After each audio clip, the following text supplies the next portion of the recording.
सुनतानी शादी तोहर होखे लागल जान हो, सोचलू न एको बार होई का हमार हो। सुनतानी शादी तोहर होखे लागल जान हो, सोचलू न एको बार होई का हमार हो। ए जान ऐसे मत कह, हमरो मजबूरी रहे। कट गइल बास अब छावाए लागल मारो हो, तोहरा से दूर तोहार चल जइहे पारो। कट गइल बास अब छावाए लागल मारो हो, तोहरा से दूर तोहार चल जइहे पारो। जौन कहल कइनी नाही रहल उदास, जौन कहल कइनी नाही रहल उदास।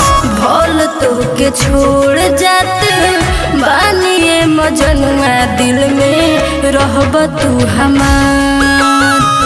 भल तोके छोड़ जात बानिए मजनुआ, दिल में रहब तू हमार। ई तो जानते बानिए जान।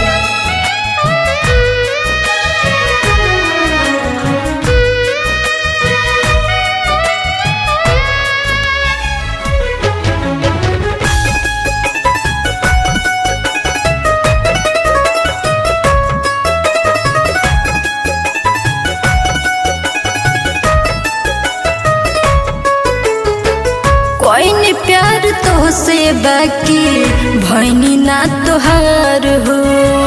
रहे मजबूरी कवन तोड़लू दिल हमार हो। बताओ ए जान हमरा साथे से कहे कई। सुना कोई प्यार तो से बाकी भैनी ना तोहार हो। रहे मजबूरी कवन तोड़लू दिल हमार हो। का कोई परिवार के चलते बानी हम लाचार, का कोई परिवार के चलते बानी हम लाचार। भल तोके छोड़ जात बानी मजनुआ, दिल में रहब तू हमार। भल तोके छोड़ जात बानिए मजनुआ, दिल में रहब तू हमार। सच कहताड़ू ना? हाँ ये जान।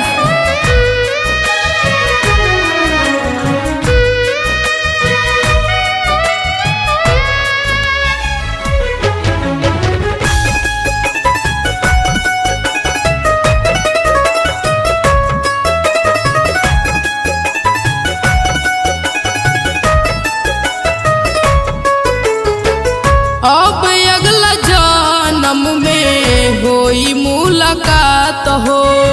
सुन बिसल जानू ऐसा कह जानी बात हो। अरे ऐसे मत कह हो। हाँ अब अगला जन्म में होई मुलाकात हो। शाम विशाल ऐसे बोल जान बात हो। भल टिंकू के हो जाइब तस्वीर बाटे तोहार। भल टिंकू के हो जाइब तस्वीर बाटे तोहार।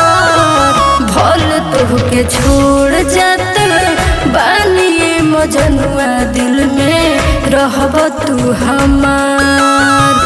भल तोहके छोड़ जात बानिए मजनुआ, दिल में रहब तू हमार।